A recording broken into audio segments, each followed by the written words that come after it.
안녕하십니까. 비상대책위원장 조국입니다. 우리 경제가 총체적 위기에 직면했습니다. 지난 7월 한미 양국은 큰 틀에서 무역 협상을 타결했습니다. 바이오와 반도체는 최혜국 대우를 받기로 합의했습니다.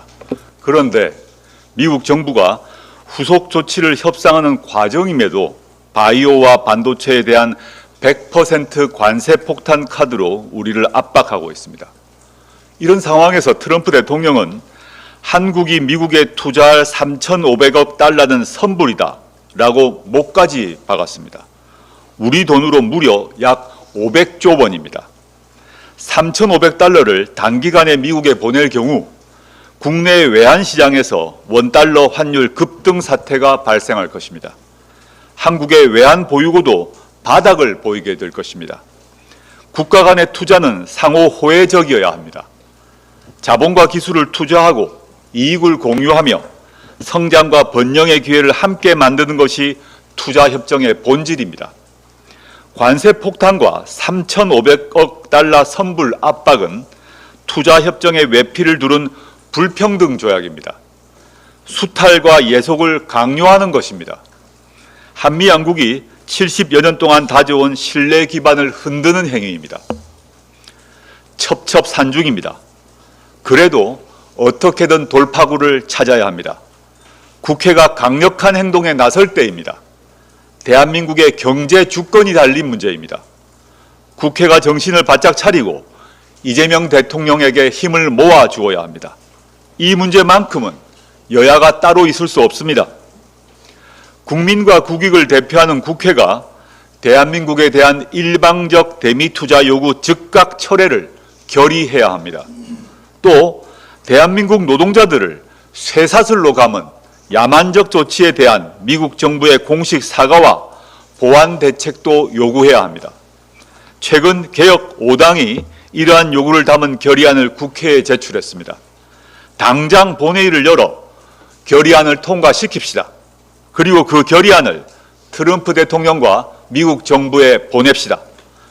이재명 대통령이 국회를 지렛대 삼아 당당하게 협상할 수 있도록 힘을 모아줍시다.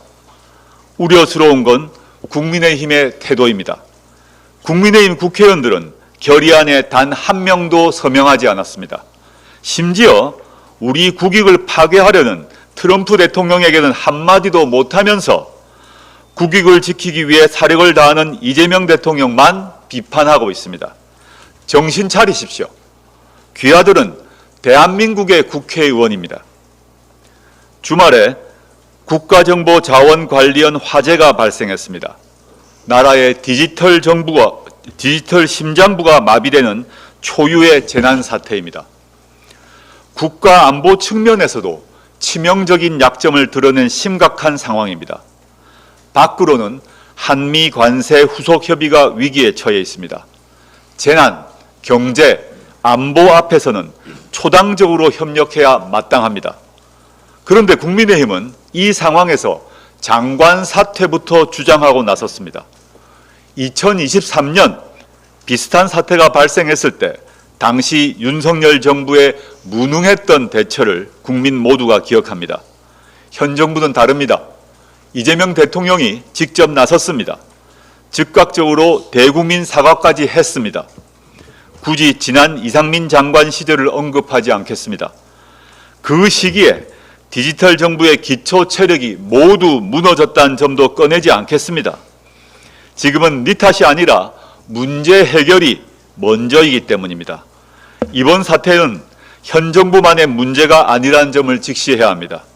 역대 정부의 안일함과 실책이 누적된 총체적 결과입니다. 이제라도 소 잃고 외양간 고치는 수준을 넘어 잃은 소도 되찾는 대혁신의 전환점을 만들어야 합니다. 조국혁신당은 실효적이고 종합적인 대책을 마련하도록 노력하겠습니다. 클라우드 이중화 조치가 이루어지지 않은 경위는 철저히 규명하겠습니다.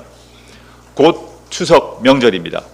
국민들께서 불편함이 없도록 최선을 다하겠습니다. 감사합니다.